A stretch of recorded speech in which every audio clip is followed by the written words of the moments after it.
The dark clouds ruffle in ripples over the drum hamlet of Luwerere, Buhemba County in Namayingo district. A heavy downpour has pounded this area barely after we arrived at the birthplace of Peter Owundo. Owundo, a fisherman, was killed by the UPDF Fisheries Protection Unit in Lake Victoria. We all rushed and huddled in a hut as the droplets pelted the grass-thatched roof. But the sorrow grew profound when we tried to inquire from the family how they were coping without him. Owundo was not given a decent burial. As the head of this poor family, he was laid to rest next to his hut and left behind a widow and orphans. On 24th July 2019, before dusk, Owundo sailed across Lake Victoria in a rickety canoe. He was accompanied by a friend, Cyrus Wejuli.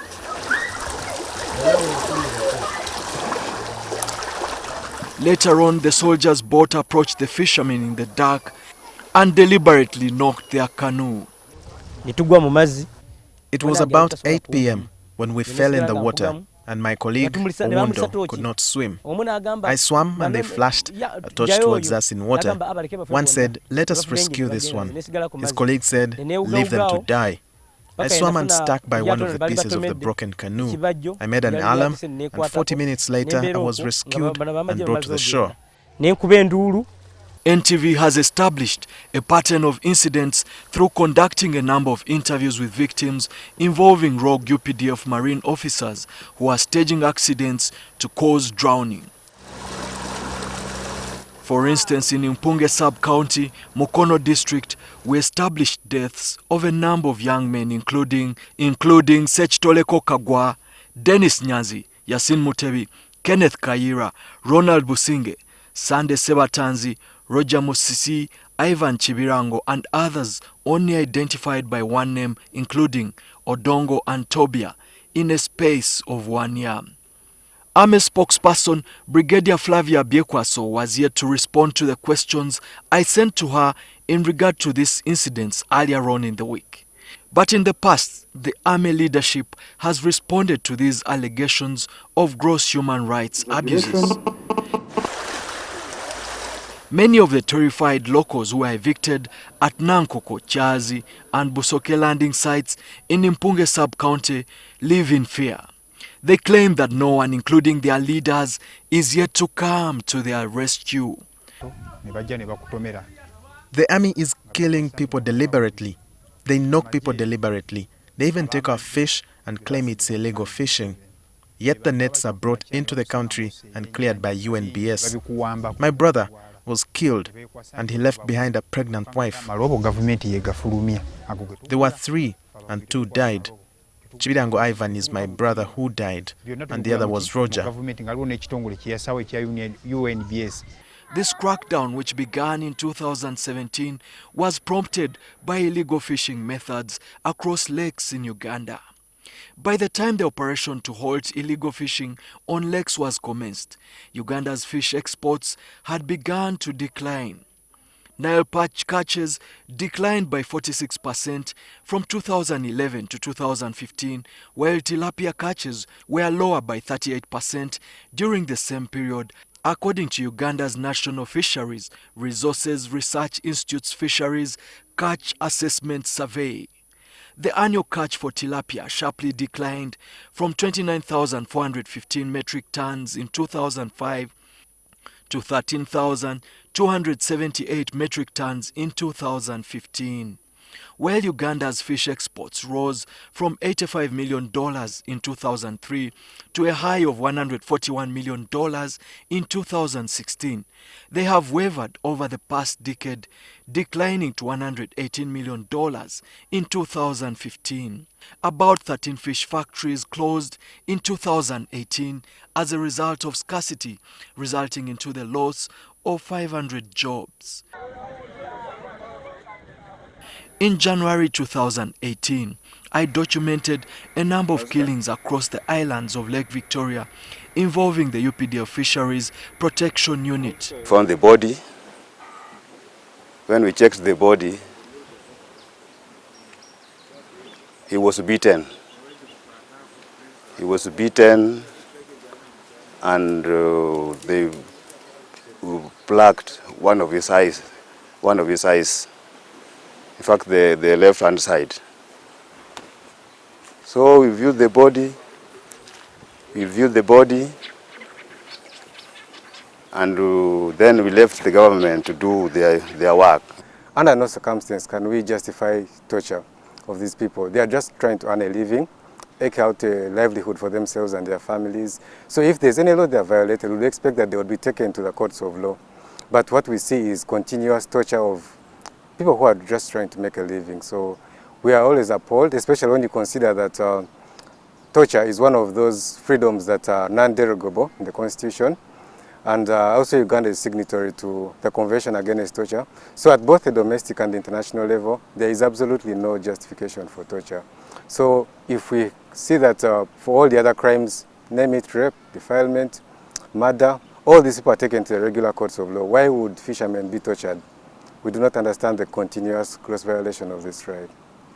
Almost a year later, on December 18, 2019, the Speaker of Parliament, Rebecca Kadaga, directed the UPDF Fisheries Protection Unit to halt its operations on all water bodies in the country for alleged mistreatment of the fishing communities.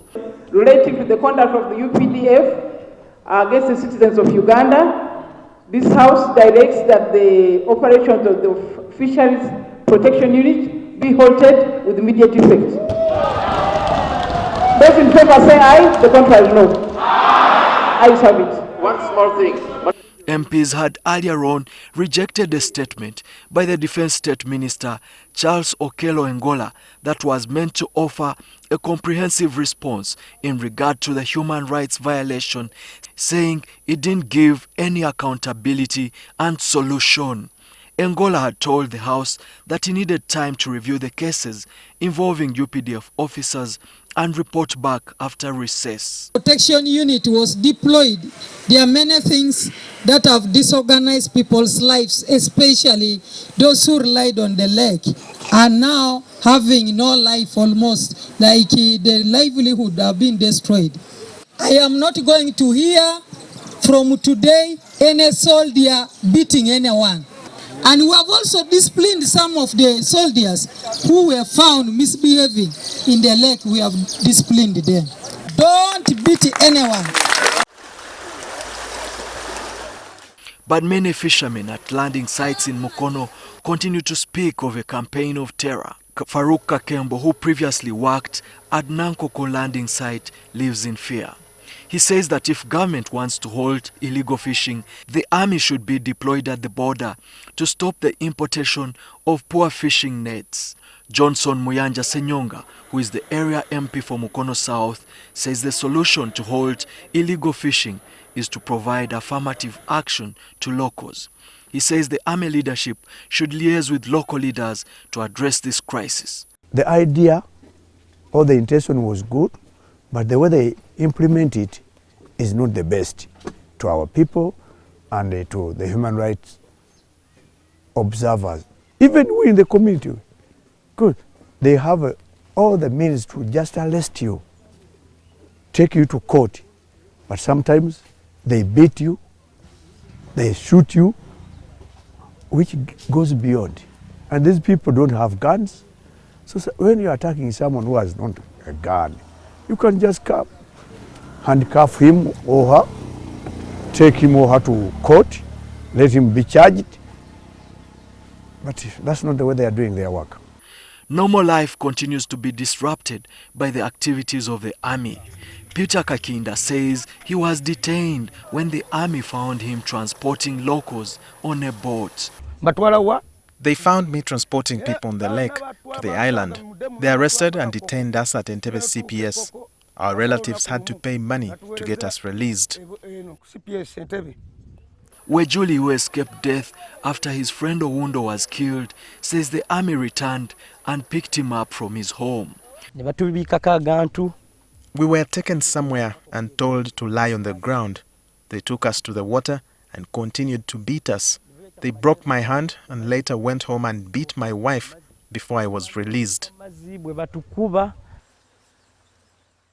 Mastula Narubega still mourns over the death of her son, Yasin Mubiru. She claims her son was beaten on the shores and later dumped into the lake by the army to disguise his death as that caused by drowning. They beat him on Saturday and I got to know on Monday. They told me they had found Yasin in the water. They removed him. He had been beaten. He had a twisted jaw. They took us to a place where I was beaten with an oar. The women detained were about 20 while the men were 30. They used iron bars to beat us. They beat us till morning and we were told to sleep on the ground. Many of these locals are poor and most of them did not carry out post-mortem examinations to establish the cause of death. There has been widespread condemnation of these human rights abuses whose most egregious form has resulted into death. Yet the army continues to torture civilians in total violation for the sanctity of life. Emmanuel Mutaiziwa, NTV.